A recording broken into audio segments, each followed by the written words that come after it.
Muy buenos días para todas y para todos y bienvenidos a esta apertura de la agenda académica de Actuar por lo Vivo. Estamos felices de tenerlos aquí. Queremos agradecer a todos los aliados que hacen posible Actuar por lo Vivo, hoy especialmente a la Universidad de Antioquia por recibirnos en este espectacular lugar en el Paraninfo. Hoy vamos a empezar con una conversación que se titula Perspectivas del Sur para la Transformación Global, en la que vamos a tener a dos mujeres espectaculares que ya se las voy a presentar.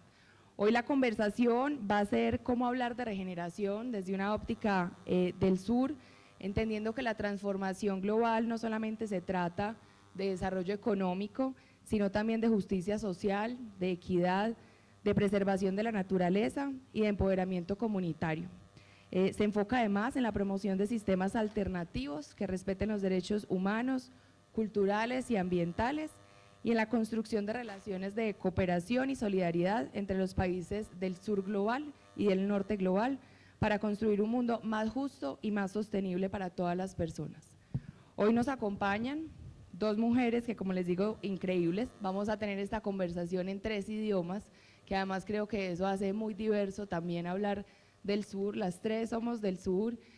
Vamos a hablar en portugués, en francés y en español, que creo que también eso le da mucha fuerza. Somos, pues, por supuesto, 3 mujeres, como es evidente, que también es importante en la conversación del sur. Vamos a hablar también del rol de la mujer en esta conversación, digamos, entre el sur global y el norte global. Para empezar, entonces, me presento. Mi nombre es Juana Botero. Yo soy responsable de sostenibilidad y diversidad en Confama, donde me encargo de temas con un equipo pues muy poderoso de culturas regenerativas, entre otros asuntos. Y les voy a presentar a las invitadas. Primero tenemos a Nadine Michacú. Ella es titulada en Ciencias Políticas y profesora titular de la Universidad de Yaoundé II. Es vicerrectora encargada de investigación, cooperación y relaciones con el mundo empresarial y seminarios de la Escuela Superior Internacional de Guerra de Camerún. La profesora Nadine es también presidenta del jurado de la sección de Ciencias Políticas del concurso de adjudicación de Ciencias Jurídicas, Políticas, Económicas y de Gestión del Consejo Africano y Malgache de Enseñanza Superior. Sus investigaciones actuales se centran en las expresiones prácticas y simbólicas de la violencia, la autocratización, la economía política y moral de las emociones, las políticas públicas y la integración comunitaria en África. Nadine es profesora visitante en varias instituciones de enseñanza superior e investigación, como el Instituto Global de la Universidad de Ginebra, la Universidad de Nanterre, la Universidad de Dauphin, el Instituto Internacional de Francofonía de la Universidad de Lyon, la Academia Diplomática de Vietnam, la Universidad de Lomé, la Universidad de Abomi-Calabi, la Universidad de Cara y la Universidad de Félix. También colabora con la Escuela Internacional de Estudios Africanos y el Contendian Modernities Project de la Universidad de Notre Dame en Indiana, en Estados Unidos. Bienvenida a esta conversación, Nadine. Les presento también a Christine Tuqua. Es miembro del pueblo Maxalí, es una filósofa, chamana, partera, educadora y artesana indígena que vive en la aldea de Río Silveira, donde trabaja como profesora independiente. Es directora y fundadora del Instituto Maracá, es miembro fundador del Foro de Articulación de Profesores Indígenas del Estado de Sao Paulo, representante del Centro de Educación Indígena del Departamento de Educación de Estado de Sao Paulo y fundadora y asesora del Instituto Maracá. Participó en SALGEM 2019 y actualmente coordina Escolas Vivas. Muy bienvenida, Christine.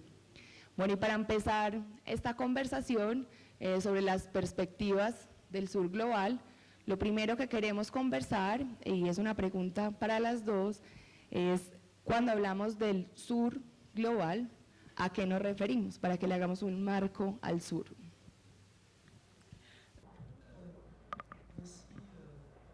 Gracias por haberme invitado, por supuesto me siento muy honrada por estar aquí. Esta pregunta de entrada, que también es la pregunta transversal que ayudan a la conversación, es que en el fondo cuando hablamos del sur, ¿de qué hablamos? Creo que es una pregunta fundamental, en la medida en que la idea de sur, y en particular de sur global, o de sures, es una construcción geopolítica bastante reciente. Sabemos que son los años 80, luego los años 90, en que hubo una sistematización del conjunto de espacios no occidentales alrededor de la idea según la cual esos espacios occidentales estarían unidos por intereses, dinámicas y de pronto identidad compartida. Yo tiendo a pensar que esta idea del sur es más una idea antes de ser un lugar, es una idea, porque es una construcción, que es una construcción reciente y también es un golpe de fuerza simbólico. Porque toda la cuestión de la fractura entre espacios, digamos, latinoamericanos, africanos, pero también espacios de países emergentes, pues esa idea de que el sur o los sures o el sur global en su construcción, tanto como categoría para las organizaciones como el Banco Mundial, lógicas de clasificación, es un golpe de fuerza que finalmente ha sido apropiado como representativo de algo que sería unificador de una serie de espacios. Entonces, creo que es importante primero decir, ayer hablábamos de líneas, es un espacio fragmentado, no solo a nivel físico, pero también a nivel simbólico. Y los intereses que atraviesan los sures, las dinámicas que atraviesan los sures y los desafíos también son desafíos muy diferentes. Lo quiero decir de manera muy fuerte, reafirmando la idea según la cual este sur, que es al mismo tiempo es una idea, un concepto, antes de ser una realidad física, también es un potencial, o sea, que podemos conversar, Cristina y yo, sobre la idea según la cual desde África hasta Latinoamérica hay dinámicas compartidas. Yo lo decía ayer, en el fondo, el sur, ¿para quién y para qué? ¿Quién nombra ese lugar? ¿Cómo se construyó ese lugar? ¿Y cómo se volvió o ha sido impuesto como categoría para pensar los espacios no occidentales? Y cómo realmente los sures reenvían a cosas muy diferentes. Aunque sean cosas diferentes, podemos reconstruir, por eso el sur también es un concepto. Los sures, más que el sur, el plural es importante porque finalmente nos enfrentamos a una serie de desafíos, tanto a nivel ambiental, hablamos de desafíos globales, planetarios. Hay una condición planetaria que se va a compartir de manera transversal por lugares dentro de esos sures. Yo no digo el sur global, sino los sures globales. Yo diría los sures globales, en plural. Entonces es importante. Y dentro, cómo construir una conversación alrededor de desafíos que compartimos. Yo subrayé ahorita el asunto de los desafíos ambientales, pero también a nivel de seguridad, o qué significa en el fondo la subsistencia, la resiliencia, etcétera. Podré volver eventualmente sobre esos temas más adelante en la conversación. Muchas gracias, Nadine. Cristín, tú también, como una mujer del sur, ¿qué entiendes, sobre todo desde una comunidad originaria, tradicional e indígena, por el sur global? Muy buenos días a todos y a todas. Muchísimas gracias a Nadine por estar aquí compartiendo este espacio contigo. Desde ayer que conversamos un poco, estaba pensando lo siguiente. Yo creo que para comenzar a hablar un poco de los sures, yo creo que mucho más allá de los sures y de los nortes, estamos hablando de territorios que son completamente ancestrales. Tanto en los sures como en los nortes, el sol siempre está ahí, en todos los territorios. Entonces, quisiera saludar al sol con una música, antes de hablar un poco sobre mis ideas, de ser un ser que surge en un sur que lo pusieron en este gran planeta. Nyamandu Mirim é o sol, pequeno e sagrado, Yamandu Miri es un sol que es muy pequeño y sagrado.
Esta canción dice que todos los días sale el sol y camina por todos los territorios ancestrales.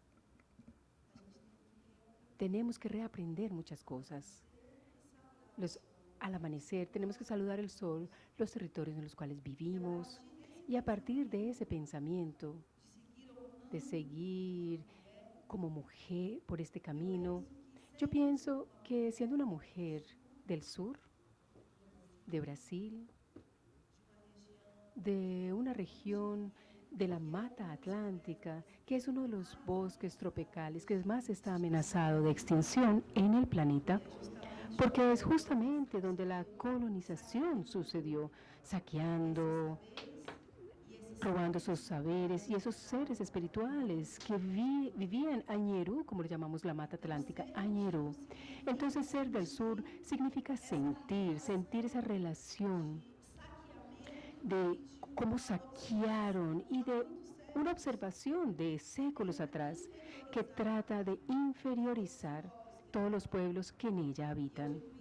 Lo digo porque algunos años yo fui a estudiar filosofía en una universidad y encontré una universidad hecha y pensada por hombres con pensamientos que vienen de Europa. Y cuando pienso en reflexionar un poco sobre las filosofías de los sures y las diferentes culturas que habitan en nuestros territorios ancestrales, muchas veces no existe el espacio como mujer, siendo del sur y siendo una semilla. Semilla porque yo aprendí a hacer partos. Yo soy partera y cuando recibimos un bebé en este mundo y devolvemos la placenta a la tierra, sentimos esa fuerza que pulsa de un conocimiento que viene ignorada desde hace mucho tiempo, siglos, dentro de las universidades, dentro de ese mundo que se dice que es tan racional, pero que no dialoga con los seres invisibles. Entonces, ser del sur significa pensar en esa dimensión de toda la epistemología que fue negada y inclusive hasta el día de hoy. Yo terminé la universidad y continúo caminando en el bosque en donde yo vivo, dialogando mucho más con las plantas que con los humanos, tengo que confesar. Entonces, yo creería que esa es la reflexión de pensar la dimensión de los saberes que están ocultos y que muchas veces están siendo inferiorizados dentro de la gran concepción de las ideas que habitan en este mundo y las verdades. Voy a dejar que se ponga el... Sí, sí, tranquila. Para seguir hablando un poco sobre el sur y sobre la importancia de tener una conversación horizontal entre el norte, el sur, los sures, los nortes, en relación con asuntos de naturaleza, de regeneración, les quiero preguntar qué entendemos por decolonización. Es una palabra que se viene usando cada vez más, con más fuerza, pero que no necesariamente tiene la misma narrativa para todos. Entonces, para ustedes dos, como mujeres también del sur, ¿qué significa la decolonización? Bon, quand j'indiquais que le Sud, l'idée de Sud, c'est aussi... Ahorita cuando yo indicaba que la idea del sur era un golpe de fuerza, está relacionado con la forma en que de esa linearidad norte-sur. En esa idea de sur hay una idea de asignación, pero también de desposesión que se va a construir en el tiempo largo, y en particular en el tiempo largo de la experiencia colonial.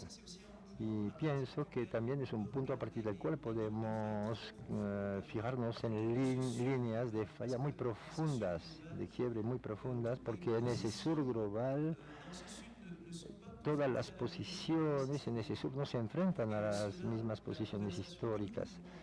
Y en eso la conversación que podamos tener es informada y determinada por la historicidad propia de sociedades que han sido confrontadas a una experiencia de trasplante violento de un modelo, de un sistema, de un imaginario, de un sistema económico, político, de un sistema simbólico, de instituciones que han sido trasplantadas de un lugar a otro.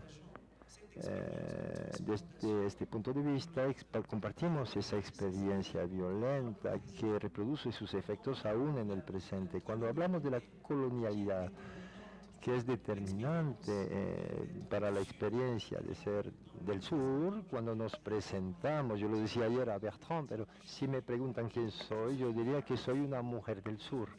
Soy una mujer del sur, pero ¿qué significa? Significa que soy una persona de sexo femenino que nació en un mundo y en una sociedad que es el producto de un ejercicio de trasplante violento de un imaginario, una forma de pensar el Estado, de hacer la economía, pero que también es el producto de una experiencia de desposesión. Esta experiencia nos atraviesa de manera mucho más extensiva, porque no solamente me despojan como sujeto del sur, sino que también me despojan como mujer, y eso lo podemos abarcar de nuevo más adelante. Pero la experiencia, la cuestión de la experiencia colonial, que va a permitir desde este punto de vista trazar líneas, que son líneas de solidaridad, pero también líneas de fractura dentro del sur global, hacen que cuando decimos el sur global y los países emergentes, lo traduzco así porque es en esos términos que en el espacio multilateral se traduce la condición de sur global, es una condición económica esencialmente relacionada con determinaciones de trazado, de capacidades económicas, y ese trazado no informa, a mi parecer, acerca de esta experiencia, que es una experiencia masiva. Pero no es una experiencia pasada, es una experiencia que reproduce sus efectos en el presente y que va a reproducirlos tanto a nivel práctico, es decir, si yo me fijo a escala del África, por ejemplo, hoy en día este movimiento de confrontación de los estados, hablo de África Occidental, con antiguas colonias, en particular antiguas potencias coloniales, en particular Francia, vemos muy bien que hay algo que está relacionado con la determinación por el pasado, pero de un pasado que no pasó, que sigue reproduciéndose hoy en día. Y esta misma cosa es la que me lleva a pensar que hay una línea de fractura dentro entre el sur global y nuevos mecanismos de trasplante violento de esos sistemas que llevan potencias como China o Rusia. Entonces pueden ver que, por lo tanto, cuando hablaremos de sur, y para especificar tanto en términos de posicionalidad como relacionalidad, para esa condición de mujer del sur, debemos pasar por una experiencia de desposesión, de despojo, una experiencia de trasplante violento de un sistema. Y pienso también en lo que Gandhi Mundibé, el filósofo, que Gandhi nos decía, el filósofo, pero al mismo tiempo es un despojo, entonces la intensidad es mayor aún, porque soy una mujer, el nivel de despojo será más alto aún. Y este despojo también se traduce a nivel epistémico. Entonces podemos utilizar la forma en la que precisamente la condición de sur también es una condición epistemológica, en la que los temas del sur se piensan se los apropian categorías que se van a construir en las luces, con un conjunto de propuestas teóricas y analíticas basadas en las luces y que se van a movilizar para pensar lo que es un sujeto del sur. Ayer hablábamos del asunto de repoblación, retomar el discurso sobre el sur como espacio de colonialidad. Eso es volver a poner en la conversación elementos que permiten repoblar esas situaciones. Si lo hacemos, la repoblamos con temas epistemológicos. ¿Cuál es el tema cuál es el sujeto del sur? ¿Qué es pensar el sur? ¿Cuáles son las categorías a partir de las cuales nos pensamos o nos piensan los demás? Porque en ese espacio de despojo los sujetos del sur también han sido despojados a partir de las categorías en las cuales se pueden pensar ellos. Desde este punto de vista, consiste no solamente en apropiarse espacios que no solo son espacios físicos, hablábamos del despojo económico, político, etcétera, pero también el despojo de los imaginarios, de las formas de concebirse, de pensarse, de los esos sistemas a partir de los cuales nos pensamos, nos tenemos que apropiarlos. Eso se hace sin pasar por conceptos conceptuales analíticos que se han fabricado en otra parte, sino que los tenemos que reapropiar para darnos palabras, para poder repoblar esas situaciones, repoblar esos imaginarios, pero también para repoblar palabras, conceptos, volver a poner palabras que son palabras propias. Y desde este punto de vista, cuando decimos descolonización como experiencia específica del sur, es un elemento en el cual no podemos negociar la necesidad de movilizar esa experiencia histórica, porque esa experiencia histórica sigue reproduciendo sus efectos. Y el imperio epistémico como el colonial ha tenido efectos incluso en la circunscripción de lo que es el sur global. A mí me impacta mucho la facilidad con la cual este espacio geopolítico se impuso y mediante el cual nos lo apropiamos y lo definimos respecto de esas categorías. Gracias, Nadine. Yo resaltaría esa frase que dices, que si nos pensamos o nos piensan, que un poco hablar de colonización también es hablar de identidad, cuál es nuestra identidad y si nos la estamos pensando epistemológicamente, también desde unas categorías, entendiendo que son muchos los sures. Muchísimas gracias por esa reflexión. Y Christine, siguiendo con esto, pero haciendo énfasis en ayer hablábamos que incluso Nadine se presenta como una mujer africana, pero para los latinoamericanos es muy difícil presentarnos como latinoamericanos. Nos presentamos, si mucho, como nuestro país, normalmente lo hacemos casi que desde la ciudad incluso, conversemos también sobre esa importancia en la decolonización, en el tema de la negociación, digamos, horizontal entre el sur global y el norte global, de que los latinoamericanos nos sintamos latinoamericanos.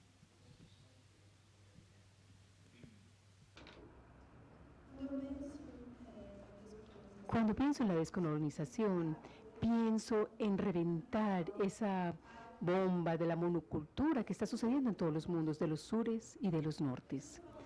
Estoy hablando, por ejemplo, en portugués, Nadine habló en francés. Entonces yo me pregunto lo siguiente, ¿será que Inglaterra, España, Portugal, Francia y tantos países de Europa les cuentan a los jóvenes y a los niños y a las niñas por qué las Américas hablamos estos idiomas? Esa es la pregunta. En Brasil hoy tenemos más de 180 idiomas que se hablan, más de 320 pueblos que viven. Algunos de ellos perdieron su identidad y su idioma debido a la imposición de la monocultura mental. Entonces en Brasil todos hablan portugués. A algunos aún no. La resistencia espiritual de algunos pueblos permite que entre nuestros territorios inclusive muy cercanos a la ciudad, existen niños y personas mayores que solamente hablan el idioma machacalí, o aquellos que hablan solamente guaraní, otros idiomas que tanto se hablan en Brasil. Entonces yo creo que hablar de descolonización es tener esa valentía de poder pensar el sistema que rige la educación de nuestros territorios. ¿Cómo es que nuestros niños están percibiendo esas capas tan profundas de las fronteras geográficas y de las epistemologías que han sido negadas a lo largo de toda nuestra historia? Me gusta mucho pensar en el concepto de la Urupá, es un concepto guaraní, que nos lleva a reflexionar sobre esa dimensión de ser y estar en el territorio. Urupá es como si fuera la tierra es una sola. En América del Sur existe una gran nación que es la guaraní, presente en Brasil, Paraguay, Argentina, Uruguay y en Bolivia. Es el mayor pueblo originario de América del Sur. Existen brasileños que dicen, bueno, los guaraníes llegaron de Paraguay, pero a los ancianos y ancianas, ellos dicen, no, nosotros somos de Urupá, de ese gran territorio, donde todos siempre estuvieron, pero cuando crearon las fronteras que dividen, uno fue paraguayo, el otro brasileño y el otro argentino, pero lo que divide a cada uno, ¿sabes qué es? Un río, eso es lo que los separa. Los ríos de vida en fronteras geográficas en América del Sur. Si pasamos al otro lado del río, comunidades hablando en guaraní. Si vamos al otro lado del río, comunidades hablando en guaraní también. Es el mismo pueblo. Es el mismo ser que convive su cultura, pensamiento y espiritualidad. Pero esa monocultura mental construyó esas líneas divisorias, no solamente fronteras territoriales, pero también fronteras mentales. Porque si nosotros el día de hoy no nos reconocemos como somos del sur o somos americanos, latinoamericanos, es porque existe un concepto que viene enraizada dentro de las escuelas. La educación miente para los niños y las niñas en todo el mundo. Y si nosotros no somos lo suficientemente valientes de transformar esas relaciones, porque los niños están entendiendo todo. Yo lo digo porque yo vivo constantemente con niños y niñas. Y ahora, inclusive ayer y antier, convivimos con los niños de aquí y las niñas de aquí. Entonces, yo enfatizo y reafirmo para mí misma esa seguridad de que necesitamos tener la valentía de hablarle con verdad a los niños y niñas, contar la historia de por qué somos así, por qué estamos como estamos y por qué esas fronteras se crearon desde un principio. Pensar en descolonización es tener esa valentía, colocar el dedo en la herida de los colegios y el sistema educativo y de toda esa estructura, digamos, que se empoderó también de nuestros territorios a través de la espiritualidad. Ya hablé por mucho tiempo de que la Biblia y el currículum en las escuelas atravesaron profundamente nuestros cuerpos, espíritus, territorios y también nuestros idiomas. La colonización atraviesa también la evangelización, fue una manera a través de la educación. Así llegó la colonización en Brasil y a las Américas, colonizando la mente y el espíritu. Entonces no podemos pensar en un sur global o sures globales si nos vamos realmente al problema que está en la raíz, y la raíz es la educación. Son estas epistemologías que han sido negadas, ocultadas, inclusive violentadas, de millones de mujeres, hombres, niños y niñas que piensan y que resisten cantando. Eso es lo que quería decir. Gracias. Cristín, muchas gracias. También resalto la reflexión sobre las fronteras, sobre la colonización, no solo en el territorio, sino en el pensamiento. y sobre la relación de la colonización con la evangelización. Y voy a pasar ya de tema para que empecemos a conversar también de la importancia del rol de las mujeres en la conversación por la naturaleza, en la crisis climática, y para eso quisiera preguntarles, Nadine y Christine, en cada uno de sus países y de sus pueblos y de sus comunidades, cuál es esa relación entre la vida y la mujer y la importancia de esa conversación hoy en una crisis demográfica en la que se está un poco como invirtiendo la pirámide poblacional, cada vez menos nacimientos y más envejecimiento de la población, si existe o no una relación de la crisis de la vida con la crisis de la naturaleza y qué tiene que ver la mujer en esta conversación.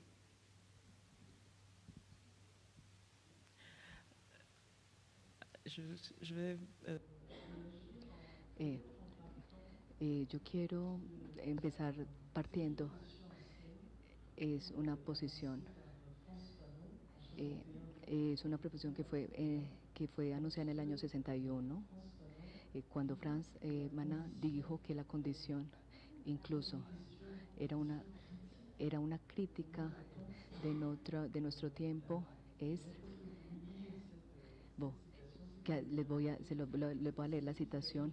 Es una citación que viene de un libro que es muy importante, es la condición humana, el proyecto del hombre, la cooperación entre los hombres, y hubiéramos podido decir entre las mujeres, toda tarea que aumenta la totalidad del hombre son problemas que exigen realmente invenciones. Entonces quiero comenzar por ahí, porque en realidad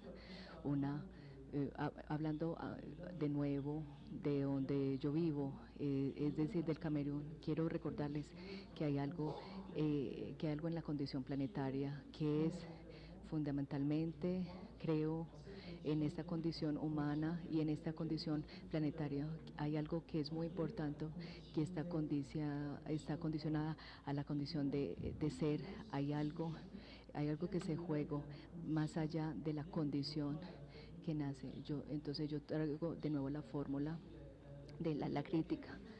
Hay algo que se juega en el mundo, que atraviesa el mundo y que se juega alrededor de una metáfora, de una metáfora muy poderosa, que es la condición negra.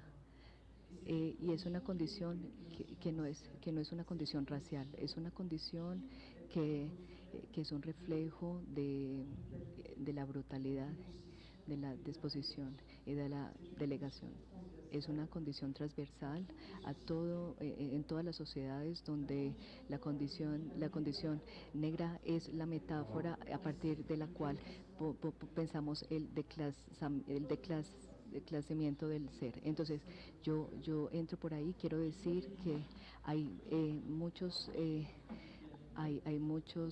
retos planetarios, que entre esos está la crisis de la vida, la crisis de lo que está vivo. Desde mi punto de vista, es que se construye alrededor del lugar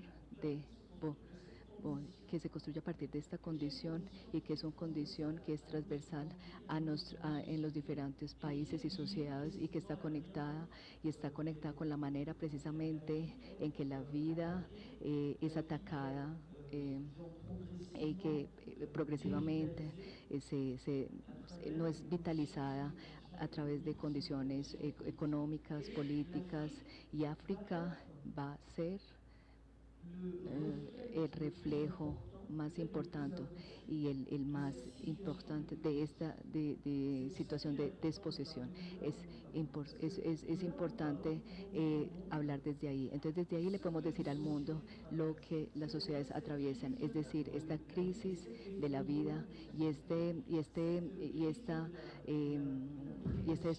destrucción que tenemos, esta crisis de explotación de lo vivo. Entonces nosotros podamos hablar mucho mejor que los otros, porque nosotros somos el reflejo más importante de todo lo que esta crisis de explotación y la disposición ha producido y que todo esto y lo que produce para todo el planeta.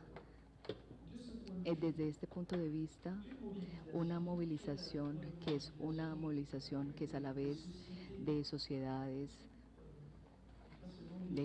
no solamente de mujeres, sino también de sociedades para volver a poner un sentido, y debe partir de ahí, de ese lugar. Yo quisiera recordarles que este escritor decía: las sociedades vulnerables, tienes un secreto, y es un secreto en estas sociedades, es el mundo que todas las personas en el mundo deben conocer.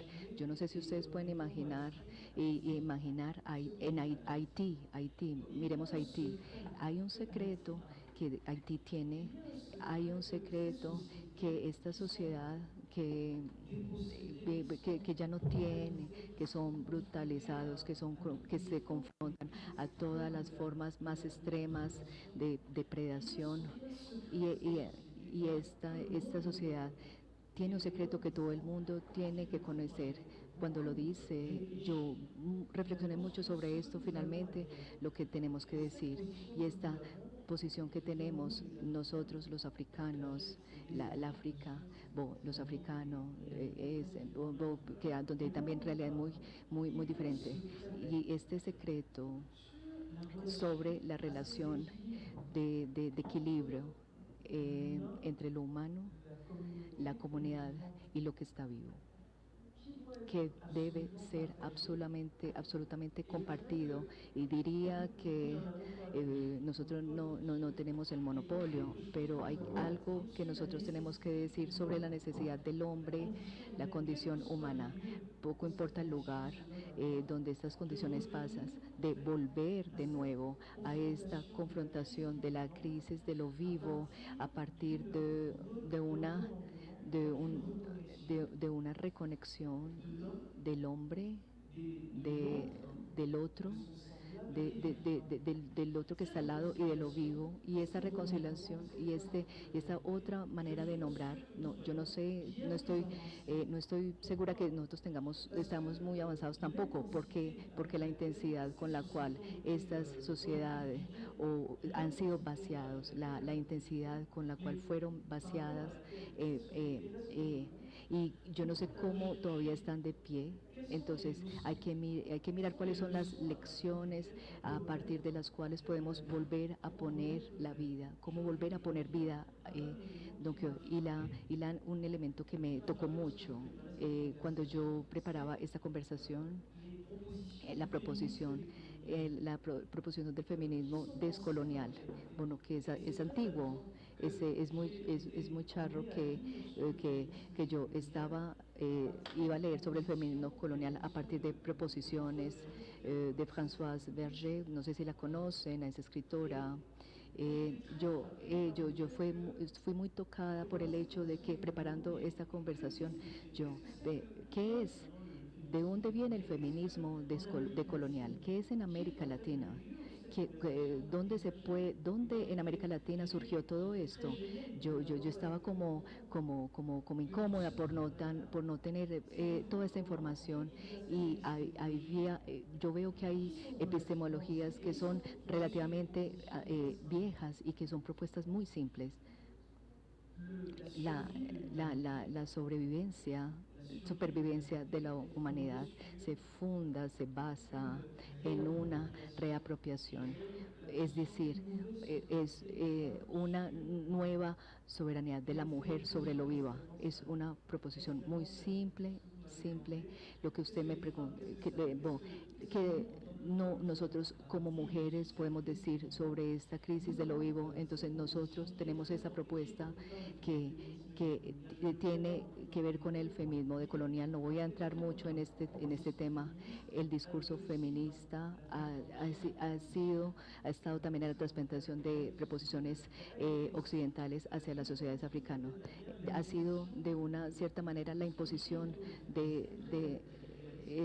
hay una posición individualista, lo que quiere decir que para una mujer defender sus derechos y la manera en que esta concepción del feminismo occidental no corresponde con lo que yo considero como prioridades como mujer y como feminista africana, y de alguna manera yo me reconcilié leyendo, descubriendo trabajos que son muy antiguos y que son muy importantes sobre la agroecología, la metodología del feminismo, la cuestión de la relación con lo vivo, las conexiones, la comunidad, y a mí me sorprendió yo africana encontrarme ahí con todas esas expresiones que son muy antiguas y que son muy poderosas y que corresponden a lo que yo creo que es la respuesta a la crisis de lo vivo, y es volver a poner la mujer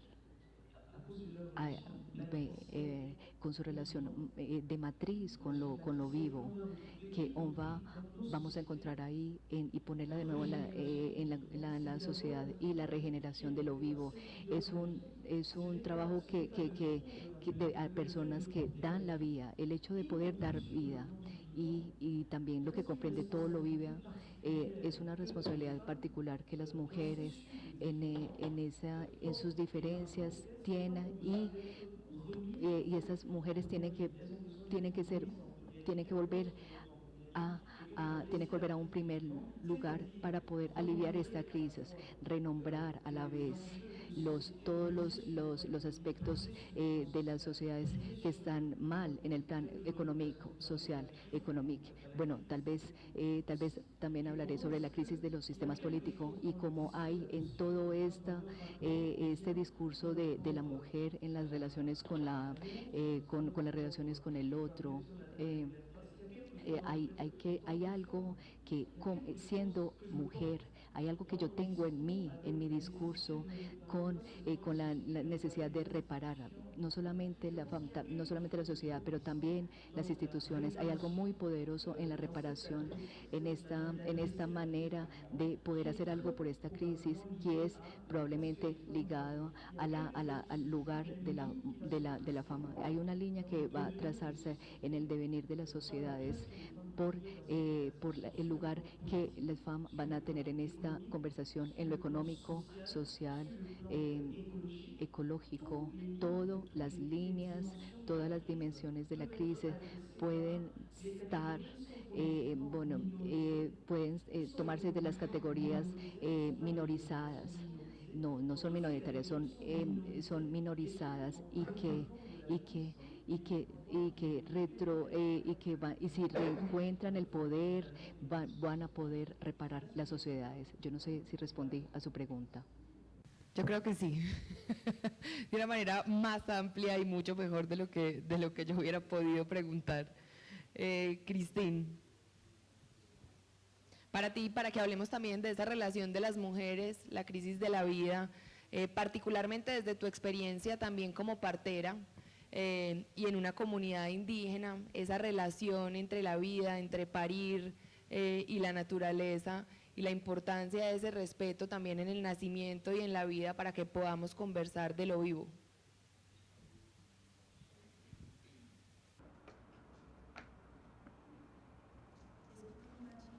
Escuchando a Nadine, me llegó muy profundo, porque la crisis de lo no vivo, justamente esa puede ser la crisis principal que nos está permeando, y nos permeando las relaciones, donde yo veo que las relaciones entre los seres humanos y los no humanos atraviesa, porque todo se vuelve mercadeo, mercantilismo, y en esa transformación, o digámoslo, en ese saqueo de no poder ver un espíritu que habita mucho más allá de uno mismo.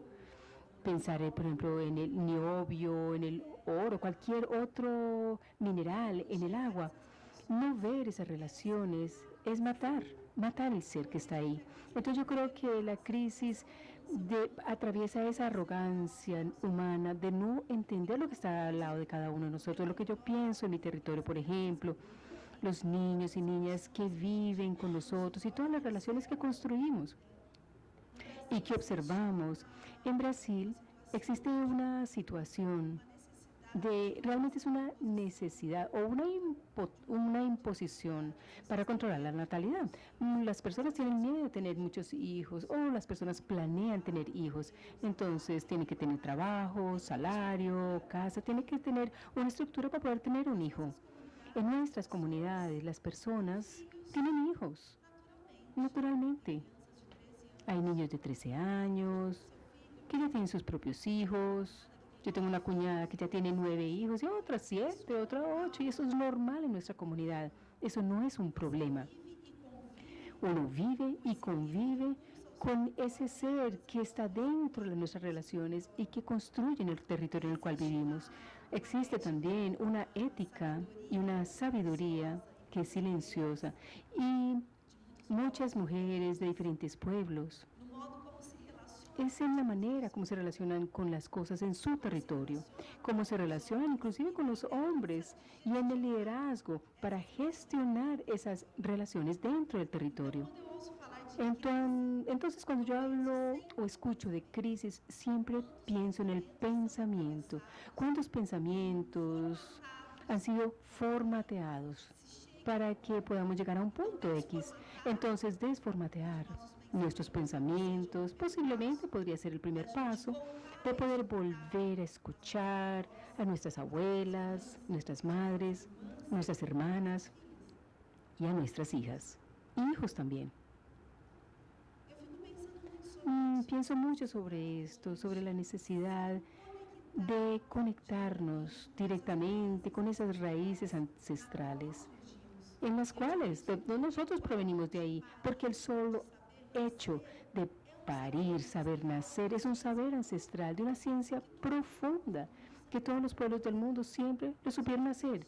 Pero hoy en día existe el hospital, la cesárea y diferentes formas violentas de llegar al mundo de una manera compleja, realmente no directamente. Entonces, eso son lo que está sucediendo en el hospital, es el bisturí y el tiempo es rápido.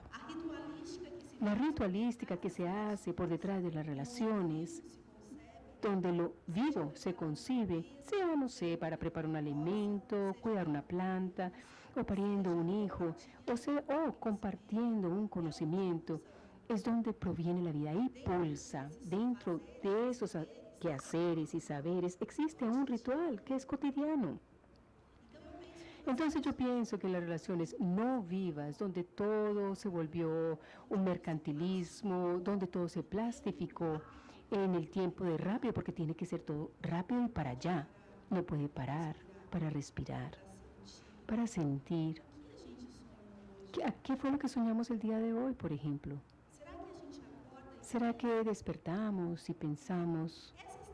Porque todas estas tecnologías ancestrales del sueño, telepatía, intuición, de esas fuerzas que rigen nuestro pensamiento, nuestro espíritu, también son aprendizaje para la vida, en el ahora.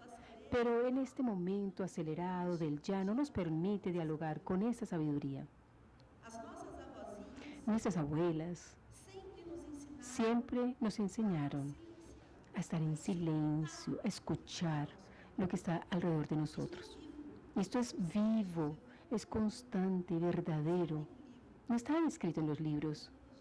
Es una tecnología ancestral que habita dentro de una memoria muy profunda, pero que desafortunadamente en muchos pueblos esa memoria está dormida.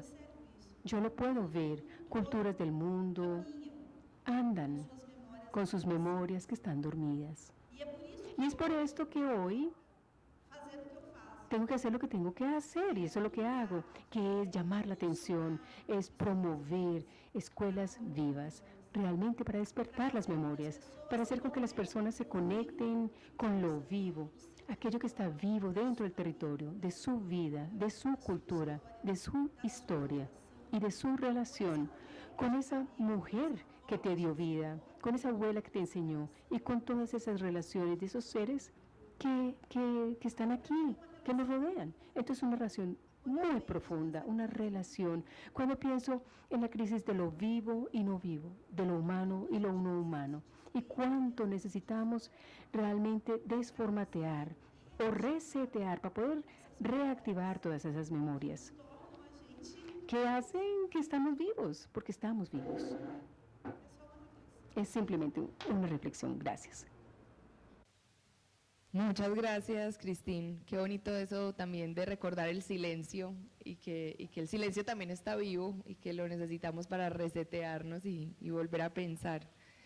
Yo voy a abrir el espacio para una pregunta del público, que con eso finalizaríamos. Yo les quisiera hacer muchas más preguntas, pero también les quiero dar el espacio a ustedes, si alguno tiene una pregunta.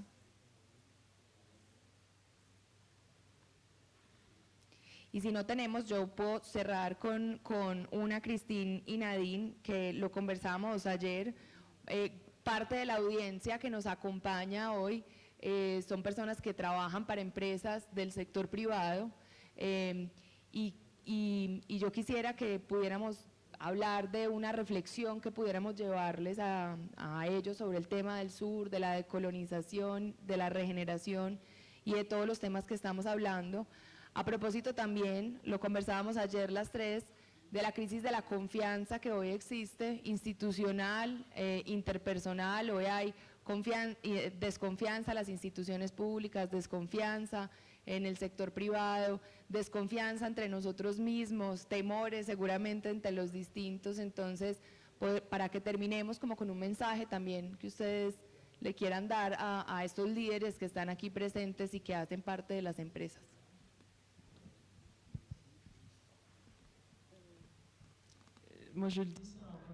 Yo digo eso mirando a Sofía,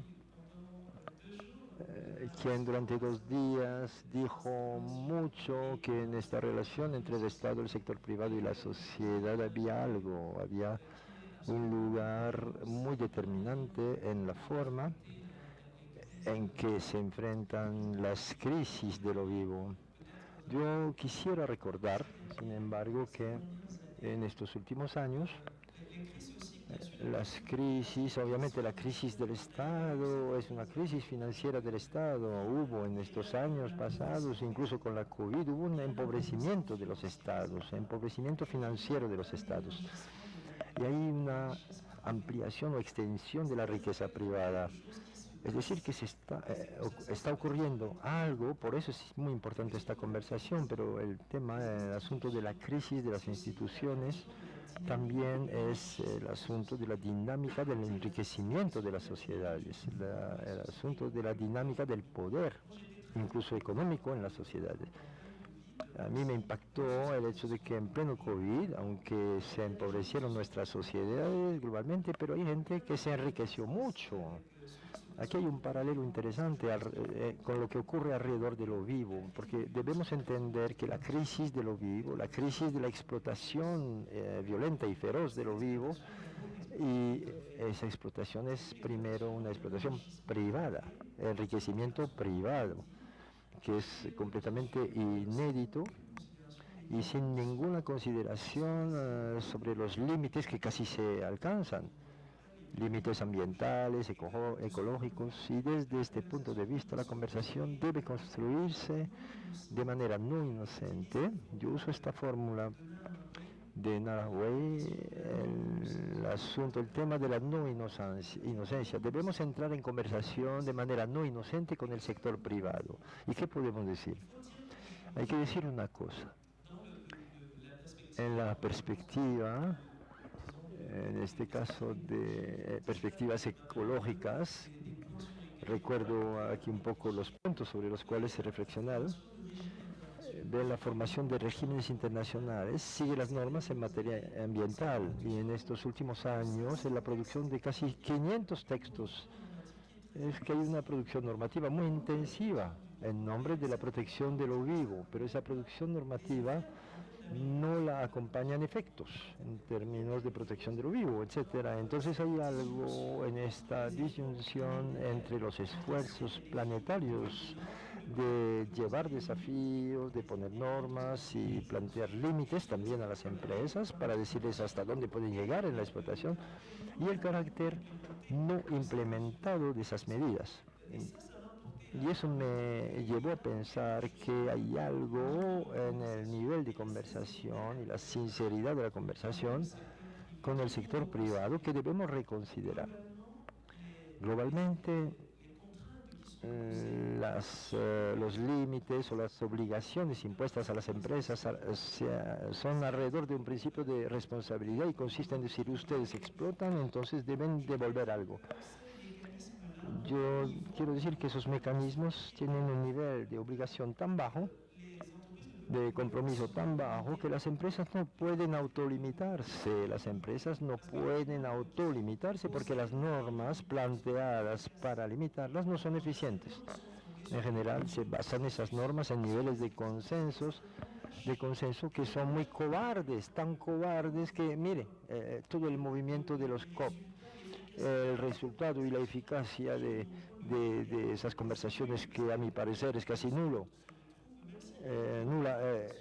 La gente se encuentra, aunque haya una configuración del poder con vías privadas, vías asociativas, ONGs que contribuyeron a la formación de esas normas y de hecho de esos límites sobre lo que pueden hacer las empresas, pero no tienen la fuerza jurídica necesaria para limitar. Por eso de pronto hay que desplazar, hay que cambiar de método.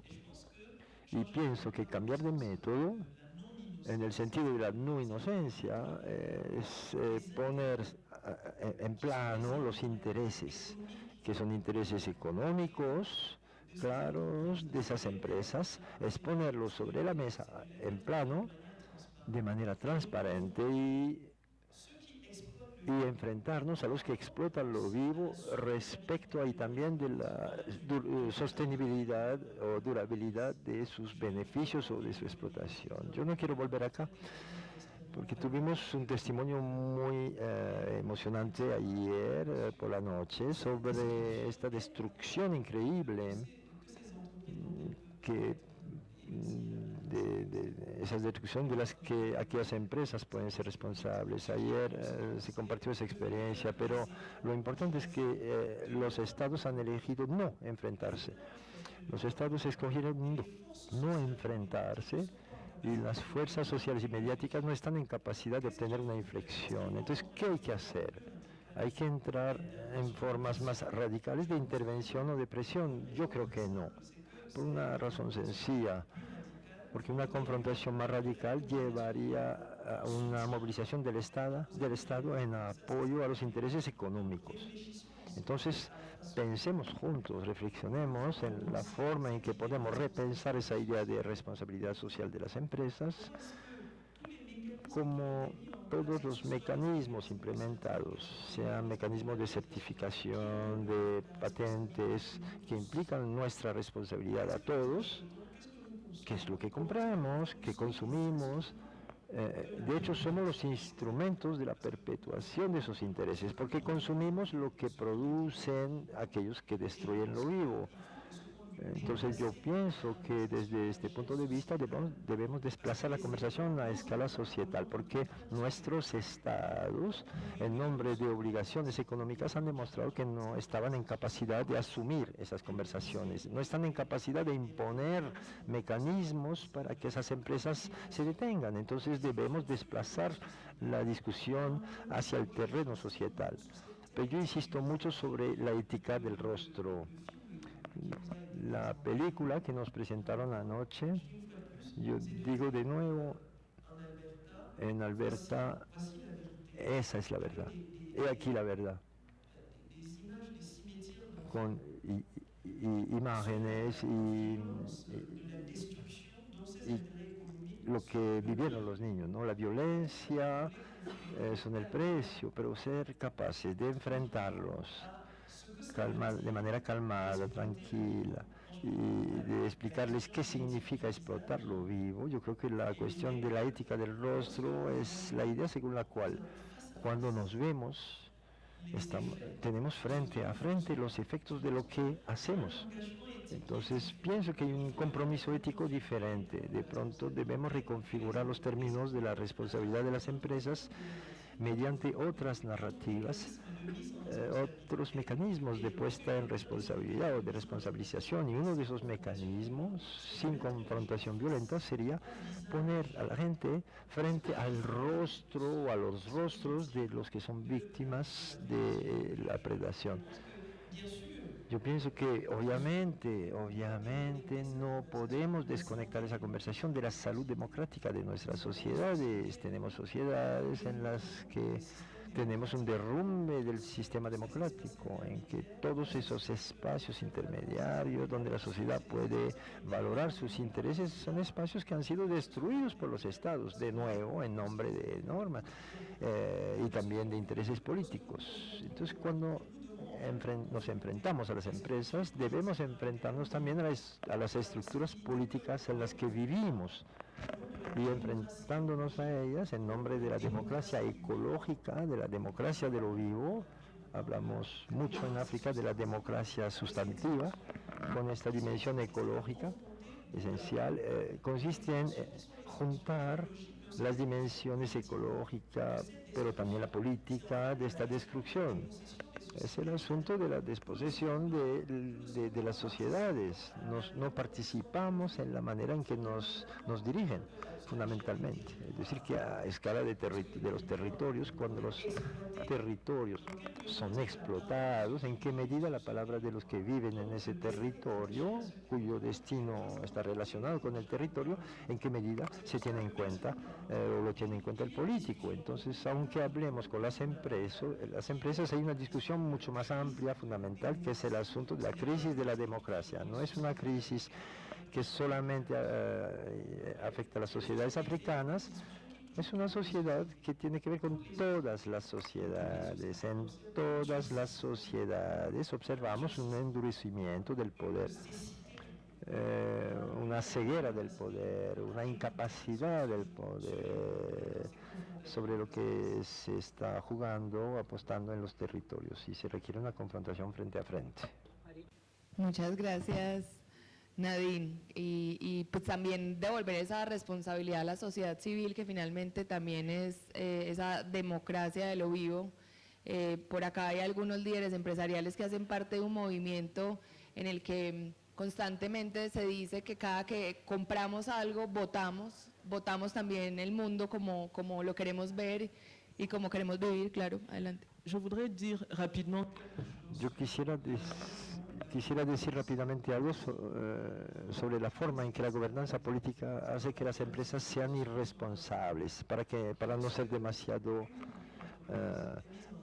amplio el concepto. Cuando una empresa está puesta en dificultad por su potencial de destrucción, llega a los tribunales, logra comprar los magistrados, esos son elementos concretos que hacen que no podemos plantear la pregunta de cuáles son las instituciones, porque también se trata de luchas que no son luchas individuales. Son luchas individuales, pero para que sean eficientes las deben llevar instituciones, las deben liderar y asumir instituciones para ser eficientes. Cuando la salud de la democracia hace que aplastamos las instituciones, es imposible que se responsabilice a las empresas. Eso es lo que quería yo agregar. Muchas gracias, Nadine. Cristine, ¿tienes la Bom, eu tenho a responsabilidade de encerrar esse espaço. A Cristine, peço desculpas. Cristine, passo a palavra. Isso que Nadine acaba de dizer tem muito a ver. Lo que acaba de decir Nadine está muy alineado con lo que quería compartir para las instituciones, las empresas y todos los que están aquí, pensando juntos ahora en la mañana sobre la ética de las relaciones.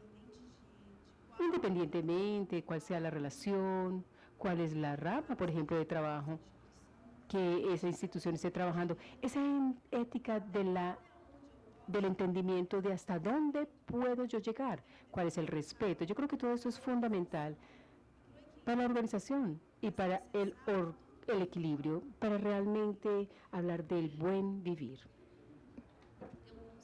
Existe un concepto muy profundo que está mucho más allá, que es del buen vivir, que es ate corpora, que sería como la buena y la mejor manera de ser y estar en el territorio.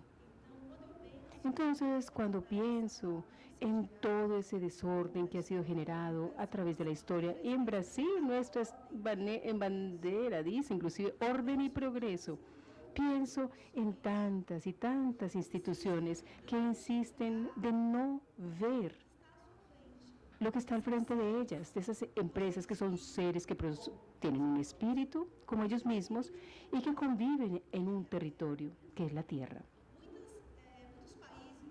Muchos países, o por lo menos algunos de ellos, como Finlandia, Noruega, se ostentan de ser países que son sostenibles, responsables, pero contaminan y destruyen territorios y pueblos en América del Sur, saquean nuestros territorios. Hace muchos años ya participé de algunas de esas conferencias internacionales, como la COP, como grandes conferencias de negociación del clima, por ejemplo. Y en esa relación con los otros seres, la verdad es que estoy cansada de escuchar tantos protocolos, acuerdos establecidos.